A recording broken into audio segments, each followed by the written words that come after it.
Buenas tardes. Vamos a presentar algunas técnicas de representación visual para modelar los requerimientos del negocio. Recordemos que los requerimientos del negocio incluyen los objetivos del negocio, las métricas de éxito, la visión del producto y sus principales características, el alcance del proyecto, las clases de usuario y sus perfiles.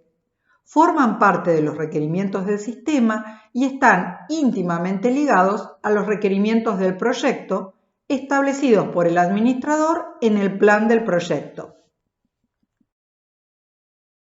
Existen diferentes alternativas para documentar los requerimientos del negocio. Nosotros hemos elegido especificarlos a través del documento de visión y alcance, que puede incluir, además del contenido estructurado en plantillas al que nos hemos referido en el video anterior, algunas representaciones visuales. El propósito es mejorar la comunicación con las partes interesadas a partir justamente de modelos gráficos. Cada una de las alternativas que vamos a ver, cada una de las técnicas, puede resultar más o menos adecuada dependiendo del tipo de proyecto. En esta materia vamos a utilizar tres técnicas de representación visual para modelar requerimientos del negocio: el árbol de características, el diagrama de contexto y el mapa de ecosistema. El árbol de características es un modelo que organiza las características en grupos lógicos, mostrando el alcance completo de una solución en una única representación gráfica. También permite validar junto al cliente los límites del alcance establecidos en el documento de visión y alcance. Es particularmente útil para identificar redundancias, ausencias y huecos durante la validación. Para el diseñador, el árbol de características anticipa la descomposición funcional de las características. Por ejemplo, en Moodle, algunas de las características podrían ser personalizar aula, configurar calificaciones, gestionar competencias, todas ellas para el rol docente. En el árbol, cada rama representa una característica y cada subrama es también una característica, solo que más específica. Por lo general, un árbol de características se organiza con 2 o 3 niveles, a los que llamamos L1, L2 y L3. El nivel 0 es el tronco del árbol y en el extremo se escribe o se nombra al sistema global. El siguiente nivel corresponde ya a requerimientos individuales, es decir, lo que sería el nivel 4 ya no son características ni generales ni específicas, sino requerimientos individuales. Cada rama de nivel 1 agrupa un conjunto de características relacionadas de acuerdo a algún criterio. La frase verbal del nivel 1 se encierra en una caja para resaltar la estructura. No es necesario completar los 3 niveles, como decíamos recién, pueden ser solo 2. Si en el nivel 3 ya alcanzamos requerimientos individuales, nuestro árbol tendrá solo 2 niveles, es decir, no se modelan cada una de las funcionalidades. El proceso de construcción tiene 4 etapas. Armar una lista de características, probablemente algunas más generales y otras más específicas. Agrupar características en categorías que denotan características de alto nivel, esto es, están agrupadas de acuerdo a un criterio más general. Dibujar el árbol una vez que ya se han definido algunas de las categorías. Para que la representación sea valiosa visualmente, no deben incluirse, como dijimos antes, más de 3 niveles, ni más de 8 categorías en cada nivel. Por último, se valida el árbol. Una característica concentra funcionalidades o cualidades valiosas para alcanzar los objetivos del negocio. Aunque parezca una trivialidad, elegir un nombre adecuado es un tema importante. Debe haber coherencia en el uso de sustantivos y verbos y también en su conjugación. Si ha sido elaborado en forma colectiva por las partes interesadas durante una sesión de captura, en la etapa de análisis o de especificación, el analista debe uniformar la notación. Idealmente, las características se representan como frases verbales breves, no más de 3 palabras, en el extremo de una rama. Cada característica debería ser una colección de requerimientos relacionados entre sí con algún criterio lógico. Esto es, cuando se identifican características, no es la intención reconocer requerimientos individuales ni funcionalidades específicas. Tengamos en cuenta que seguimos trabajando en alto nivel. Estamos especificando requerimientos del negocio. Si consideramos un editor de figura, las características que podríamos identificar son pintar, dibujar, administrar archivos, imprimir, borrar, rotar, aumentar de tamaño, establecer formato, establecer estándar de color, acercar y alejar. Un aspecto importante es que puede haber diferentes criterios para agrupar características, por clases de participantes, por niveles de acceso. Los reportes podrían agruparse por separado de las funcionalidades que actualizan los datos.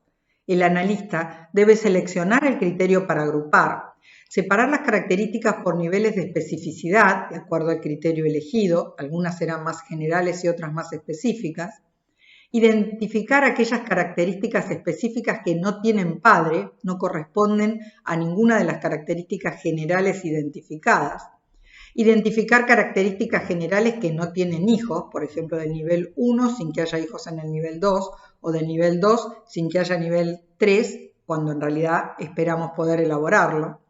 Identificar redundancias. Es una situación frecuente que una misma característica se repita en varias categorías.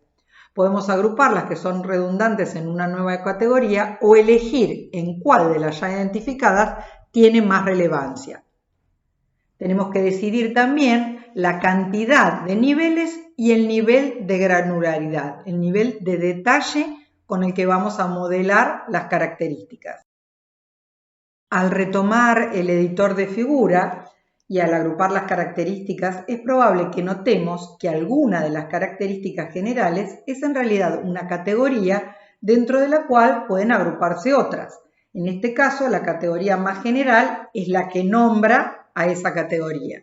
En nuestro caso, imprimir es una característica específica dentro de una más general a la que llamamos administrar archivos. No es la única característica dentro de administrar archivos, pero es una que es más específica dentro de la categoría general. También es posible que encuentre alguna característica demasiado específica para considerarla una categoría, pero no tenga padre.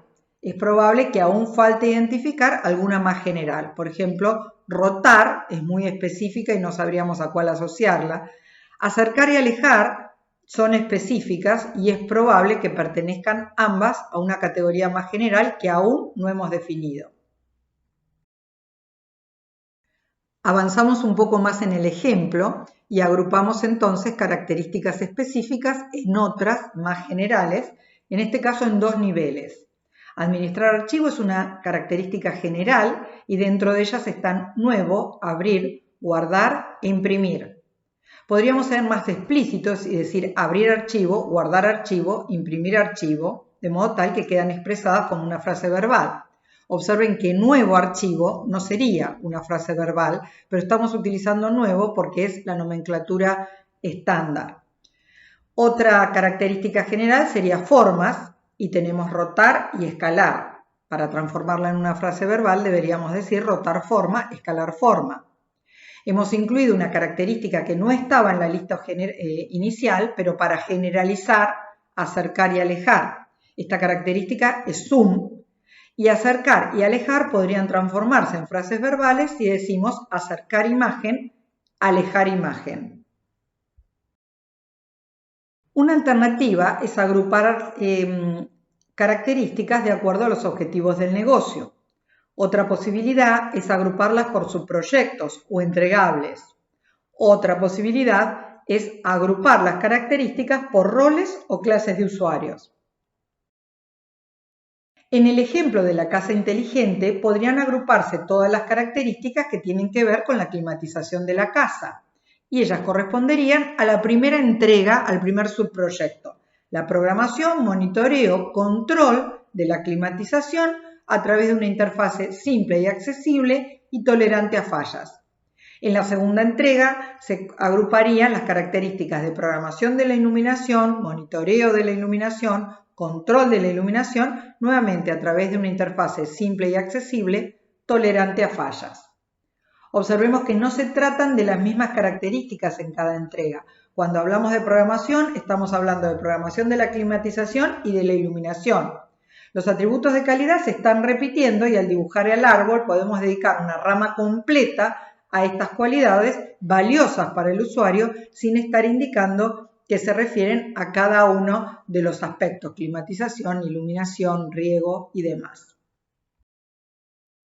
Cuando se han establecido varios objetivos del negocio, el primer nivel de características puede estar vinculado directamente a esos objetivos. Por ejemplo, en el sistema de gestión de concursos que hemos mencionado antes, los objetivos podrían ser reducir el personal afectado a controlar el cumplimiento de cada una de las etapas del proceso de concurso, de acuerdo a un cronograma establecido, automatizando el control. Otro de los objetivos podría ser centralizar en una única plataforma la interacción entre los miembros del jurado para la sustanciación del concurso, esto es, la evaluación de antecedentes, la valoración de la clase pública y la generación del acta de concurso. Bajo esa estructura tendríamos entonces dos características en el nivel 1, administrar concurso y sustanciar concurso. Dentro de administrar concurso tendríamos todas las características que tienen que ver con gestionar las resoluciones de consejo, gestionar los expedientes, gestionar los temas y gestionar la convocatoria de jurado. La sustanciación del concurso tiene que ver con evaluar los antecedentes y elaborar el acta de concurso. Cada objetivo ha permitido agrupar a un conjunto de características. En este ejemplo también es posible que cada objetivo quede asociado a un entregable. Probablemente primero se atenderá al circuito administrativo y luego al concurso propiamente dicho. El alcance del primer subproyecto incluye las características de una de las ramas del árbol, más probablemente otras ramas que tengan que ver con atributos de calidad y restricciones. El árbol se dibuja una vez que ya se han definido las categorías, se han determinado la cantidad de niveles y se han distribuido las características entre los distintos niveles.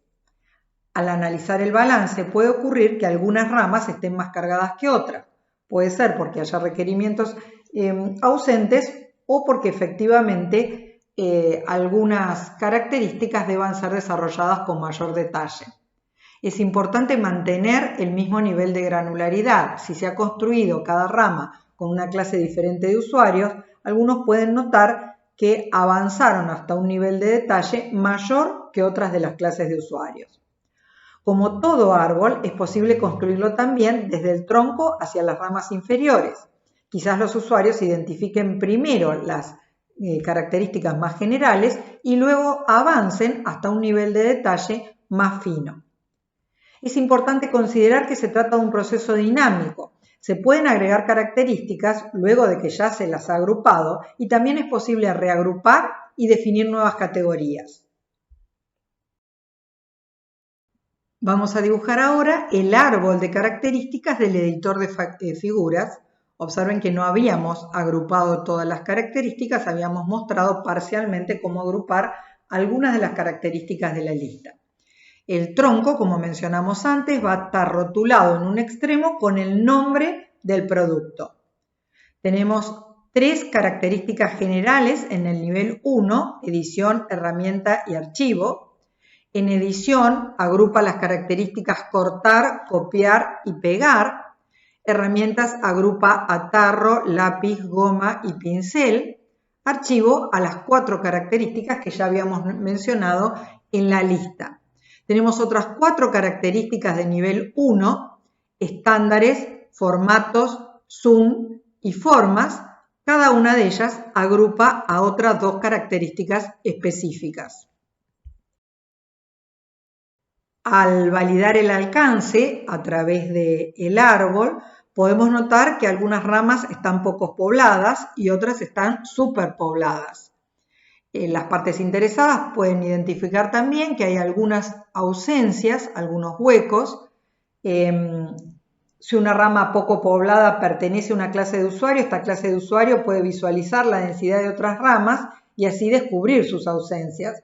Si una rama representa un objetivo del negocio, la validación debería incluir a todos los clientes que manifestaron ese objetivo para descubrir ausencias y redundancias asociadas al objetivo. La participación de expertos del dominio también es valiosa. Por ejemplo, en el desarrollo de requerimientos para una casa inteligente, ni el área de comercialización ni los usuarios de la casa van a poder descubrir ausencias en el árbol de características. Van a tener que ser expertos de ingeniería, de arquitectura, de electricidad y demás. Al validar el árbol del editor de figuras, descubrimos que habíamos salteado la característica seleccionar dentro de la categoría edición. Como todos los modelos de requerimientos del negocio, el árbol de características se construye en las primeras iteraciones, pero es utilizado durante todo el proceso de desarrollo de requerimientos para contextualizar cada una de las necesidades formuladas por los usuarios, organizar la captura de requerimientos de usuario, derivar requerimientos funcionales, resolver conflictos, establecer prioridades y gestionar cambios. Cuando se reemplaza un sistema, el árbol de características del sistema que va a ser reemplazado es un recurso valioso para evaluar la envergadura de la mejora o ampliación.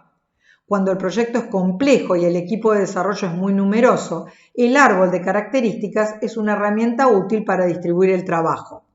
Cuando se van a comparar diferentes productos, los árboles de características de cada uno de ellos son también un recurso adecuado siempre que estén elaborados con el mismo nivel de granularidad.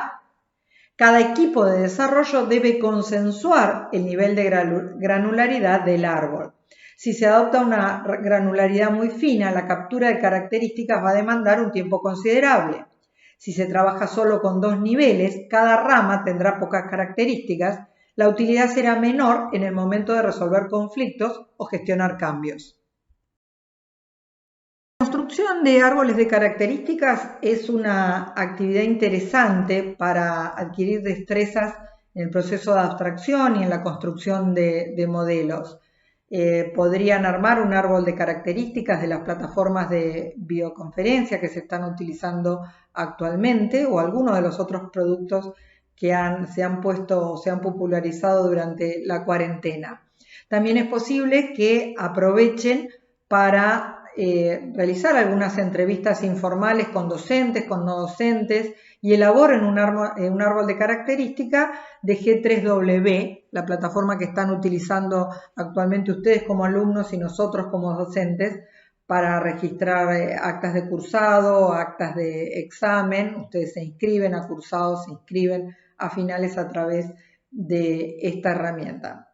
Podrían practicar esto que en este cuatrimestre no estamos enfatizando, que es la entrevista, y utilizarlo solamente para construir un árbol de características.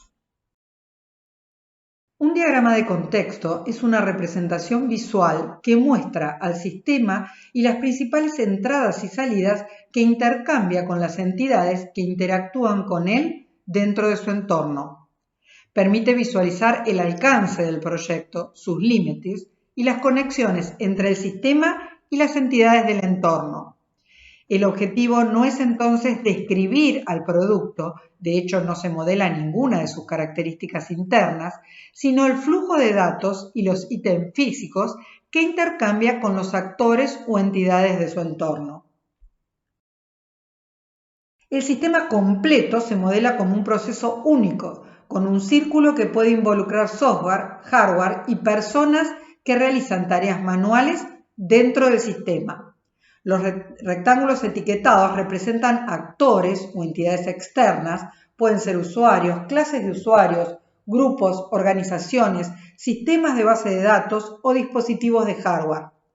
Las flechas etiquetadas representan flujos de datos o ítems físicos entre el sistema y las entidades externas. El proceso de creación de un diagrama de contexto incluye identificar las entidades externas, actores o terminales que son fuentes o destinatarios de los datos o ítems físicos, identificar los flujos de datos entre actores y el sistema, puede hacerse utilizando la técnica de análisis de documentos y dibujar el diagrama de contexto. Como ejemplo a la agencia Optar, que gestiona los pasajes de funcionarios y empleados de la Administración Pública Nacional. El pasajero registra un pedido a través del sistema, recibe una propuesta de itinerario y lo confirma o rechaza. El sistema genera una reserva a partir del pedido, recibe el itinerario de la aerolínea, lo confirma o lo rechaza. El administrador de la aerolínea solicita reportes de ventas de pasajes. Para este segmento, para esta especificación breve, podemos modelar a la gestión de pasajes de Optar como el sistema que está conectado a tres entidades: las ventas de las líneas aéreas, la administración de la línea aérea y el pasajero. El pasajero intercambia datos cuando solicita, realiza un pedido, en realidad son los datos del pedido. Optar retorna los datos del itinerario y el pasajero notifica la confirmación o rechazo. La gestión de pasajes de Optar genera reportes de ventas para la administración de la línea aérea y con la parte de ventas se comunica y el flujo de datos son la reserva, los datos de la reserva, la línea aérea informa los datos del itinerario y finalmente Optar notifica la confirmación o rechazo. También podrían modelarse ítems físicos. Consideremos otro ejemplo. La UNS necesita sistematizar la gestión de solicitudes de excepción de alumnos. Los alumnos van a iniciar el trámite de solicitud de excepción, consultarán el estado del trámite y serán notificados de la resolución de la solicitud. La Secretaría de Consejo relevará las solicitudes pendientes para presentar al Consejo Departamental y registrará lo resuelto por ese organismo. La Secretaría Académica obtendrá reportes de solicitudes aprobadas, rechazadas y pendientes. Vamos a ver el diagrama que podemos crear a partir de esta especificación. De acuerdo a lo especificado, el sistema de solicitudes de excepción se va a comunicar con tres actores externos: los estudiantes, la Secretaría de Consejo y la Secretaría Académica. El alumno iniciará la solicitud de excepción, será notificado luego acerca de lo resuelto y además podrá hacer el seguimiento del trámite. Cada una de estos flujos de datos podría etiquetarse diciendo datos de la solicitud, datos de la notificación acerca de la resolución, datos del estado del trámite. La Secretaría de Consejo recibirá las solicitudes o consultará las solicitudes pendientes y notificará acerca de la resolución de cada solicitud. La Secretaría Académica obtiene datos del sistema, reportes de solicitudes pendientes y resueltas. Otro ejemplo, una empresa que alquila vehículos desarrolla un sistema online para gestionar los alquileres. El sistema interactúa con el sistema que administra el stock de vehículos y con un sistema de pago seguro. Los principales usuarios del sistema son el cliente que alquila el auto y el empleado del estacionamiento que controla la entrada y salida del vehículo.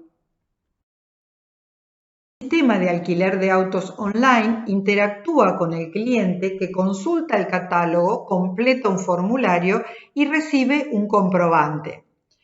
El sistema también interactúa con el responsable del parking que registra datos referidos a la entrada y salida de vehículos al estacionamiento y consulta el sistema que les genera reportes.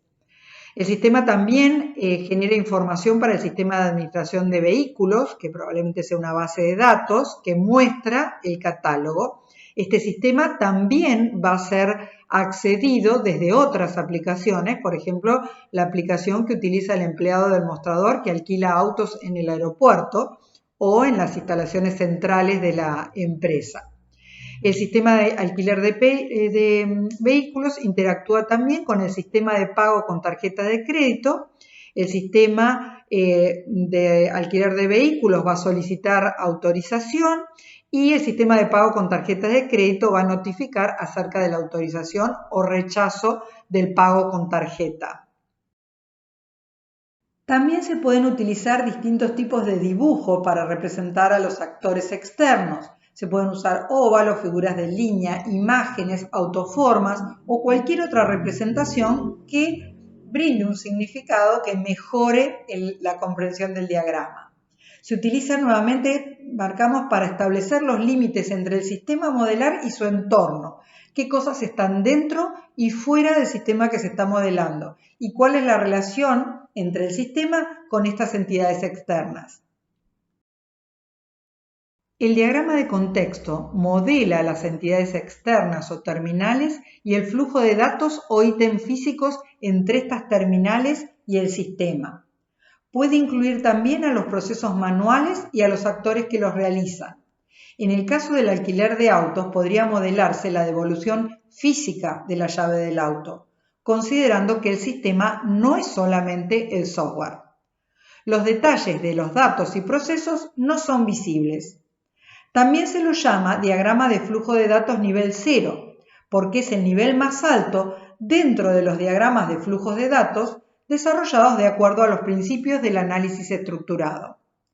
Si bien no estamos proponiendo ninguna metodología de diseño en particular, justamente porque estamos en la etapa de análisis, en general estamos orientados hacia las metodologías orientadas a objetos, valga la redundancia. No estamos haciendo alusión específicamente del análisis estructurado. El diagrama de contexto también puede modelar clasificaciones de las entidades externas, lo que añade claridad al nivel de participación de las entidades con respecto al sistema. Las entidades pueden ser activas si son dinámicas y frecuentemente inician eventos para lograr algún objetivo o propósito, pasivas si son entidades externas estáticas que no interactúan frecuentemente con el sistema, cooperativas si son predecibles y pueden ser utilizadas por el sistema para alcanzar algún resultado deseado, y autónomas o independientes si están separadas del sistema pero lo afectan indirectamente, imponiendo restricciones o influencias similares. No vamos a utilizar esta alternativa de clasificación de entidades externas, pero bueno, me interesa nombrarlas para presentar un panorama general. Tampoco vamos a desarrollar el conjunto completo de técnicas de visualización para ninguno de los niveles de requerimientos, sino que hemos seleccionado un subconjunto que se complementa entre sí y que, nuevamente, en conjunto permiten modelar los distintos niveles de requerimientos. Siempre pensando en modelos de análisis. No estamos avanzando hacia la etapa de diseño. Aspecto que va a ser fundamentalmente importante cuando trabajemos con datos, porque ustedes vienen trabajando con diagramas de clases como modelos de diseño y en esta materia nos vamos a detener en la etapa de análisis, de modo tal que cuando modelemos datos vamos a tener que tener particular cuidado en hasta dónde avanzamos en el desarrollo del diagrama de clases. Un mapa de ecosistemas modela un conjunto de sistemas relacionados con un ecosistema de soluciones. La intención es sistematizar el análisis de las relaciones entre los sistemas y garantizar que han sido considerados todos los sistemas que interactúan entre sí para solucionar problemas. Es un diagrama muy simple que requiere el uso de solo 2 o 3 tipos de símbolos. Rectángulos que representan a los sistemas, líneas que conectan a los cuadros y representan las interfaces entre los sistemas que están conectados, y estas líneas representan las interfaces. Hay también 4 símbolos opcionales, las flechas para indicar la dirección en la que fluyen los datos entre los sistemas. Estas flechas se pueden etiquetar de manera tal de brindar una descripción general de la naturaleza de los datos que están conectando a los sistemas. Se puede utilizar una línea punteada alrededor de un subconjunto de sistemas del diagrama para agruparlo en subsistemas. Y podemos utilizar algunas llamadas con texto para agregar información suplementaria. No deberían ser muchos para no comprometer la visualización de los sistemas y sus conexiones. Igual que el árbol de características, el mapa de ecosistemas puede construirse junto con las partes interesadas en un encuentro de captura usando una pizarra y papeles de colores que puedan moverse hasta acordar el modelo.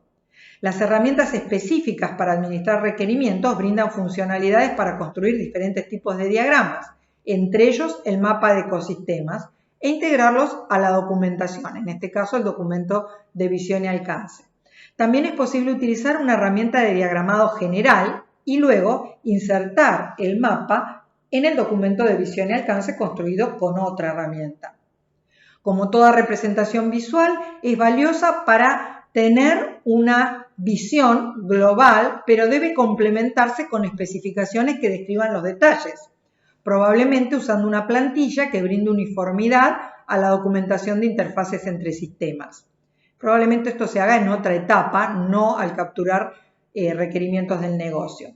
La especificación detallada requiere entonces una sesión de captura en la que se aplique la técnica de análisis de interfaces entre sistemas. Las etapas del proceso de construcción de un mapa de ecosistemas sería identificar los sistemas, identificar las interfaces y construir el mapa de ecosistema. Por lo general, el mapa de ecosistema no modela a personas. Cuando se desarrolla un sistema que reemplaza a otro, en general es sencillo para las partes interesadas identificar las bases de datos y aplicaciones que se conectan con el sistema actual. El desafío es descubrir los sistemas que se van a conectar con el nuevo y que no se conectaban con el anterior. Los diagramas de flujos de datos, los diagramas de datos, los flujos de procesos permiten identificar sistemas e interfaces. Si el sistema que se va a desarrollar procesa datos que no son ingresados por el usuario, es evidente que proceden de otros sistemas, hay que identificarlos. Si el sistema que se va a desarrollar genera datos que no se muestran en reportes o en consultas, o bien hay requerimientos ausentes, o bien estos datos son el insumo para otro sistema. También puede ocurrir que los datos se utilicen para generar reportes y además también como insumo para otro sistema, y en este caso es un poco más difícil identificar las interfaces. En un sistema embebido, como el producto presentado antes para la empresa Soluciones Inteligentes, la casa inteligente, seguramente se modelarán muchos sistemas e interconexiones y se requerirá la participación de técnicos especializados, como dijimos antes, para poder identificarlos. Para identificar interfaces, el analista busca sistemas que se comuniquen directamente entre sí. Como ejemplo, pensemos en una empresa minorista que desarrolla un sistema de gestión de pedidos. El sistema interactúa con el sistema de rastreo de pedidos, que permite hacer el seguimiento, con una aplicación utilizada por los clientes para registrar los pedidos online, con el sistema de almacén y despacho, en el cual se preparan los pedidos, con el sistema de cuentas corrientes y con el sistema de Data Warehouse. El sistema de Data Warehouse también interactúa con el sistema de cuentas corrientes para generar reportes gerenciales de ventas y cobros. Completada la sesión de captura, las partes interesadas acuerdan que no hay otros sistemas en el ecosistema relevantes para el proyecto. El diagrama puede ser difícil de leer para quien no conozca las siglas, por ejemplo, para el equipo de desarrollo.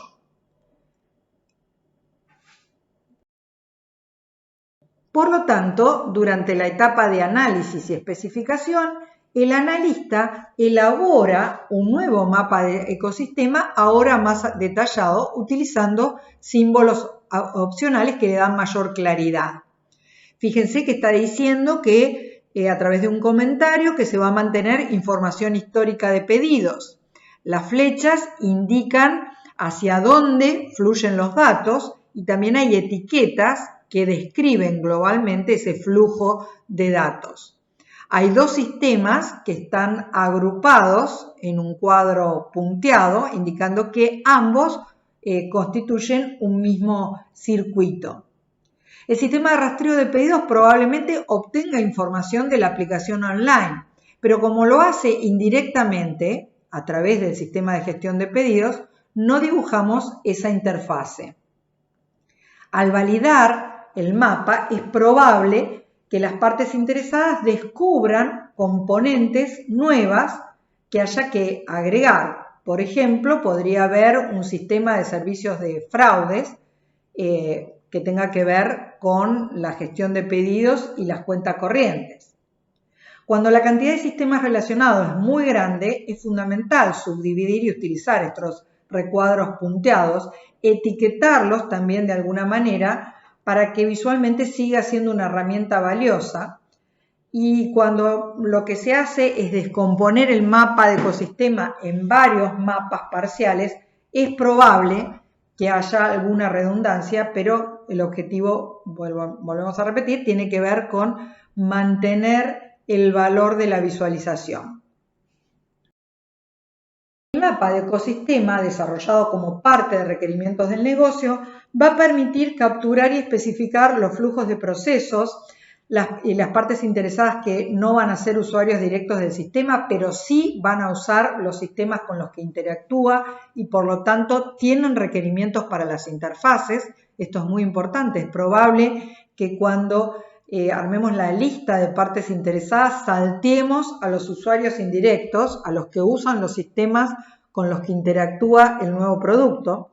También es posible capturar y especificar, utilizando el mapa de ecosistema, requerimientos para los datos, los que ingresan al sistema de otro sistema o los que salen del nuevo producto o van a salir para alimentar a otro. Los atributos de calidad, en particular lo que tiene que ver con seguridad e interoperabilidad, el impacto de los cambios, más allá del efecto que cada cambio provoca en el sistema, la gestión de cambios debe considerar también el impacto sobre los sistemas con los que interactúa el que va a ser modificado. El mapa de ecosistema no modela secuencias de interacciones entre sistemas, ni el flujo detallado de datos, ni tampoco eventos o decisiones. No es útil cuando el sistema es completamente autónomo, como puede ser el caso de un sistema empaquetado, por ejemplo. Es importante considerar que nuevos sistemas pueden interconectarse con el nuevo producto cuando ya se completó el desarrollo de requerimientos o incluso cuando el sistema ya está en producción. En ese caso, es fundamental mantener la documentación actualizada, incluyendo el mapa de ecosistema, a través de una política de gestión de requerimientos. Ninguna de las técnicas de representación visual que presentamos o que vamos a presentar resulta adecuada para modelar aspectos de alto nivel y de bajo nivel, estáticos y dinámicos, datos y acciones, componentes físicas y actores humanos. Cada una de las técnicas modela algunos aspectos y debe complementarse con otras, inclusive con documentos escritos en formato de texto. La noción de correctitud puede establecerse con diferentes criterios cuando evaluamos herramientas de representación visual. Un diagrama es correcto si refleja los requerimientos capturados. Es uno de los criterios. Otro criterio podría ser: un diagrama es correcto si refleja las necesidades reales del usuario. Es fundamental evaluar la consistencia entre el texto estructurado a través de la plantilla y los modelos gráficos. Por ejemplo, la lista de características tiene que ser consistente con el árbol de características. No significa que tengan que incluir el mismo nivel de detalle. La lista podría ser más general y el árbol más detallado, pero tiene que haber una consistencia lógica.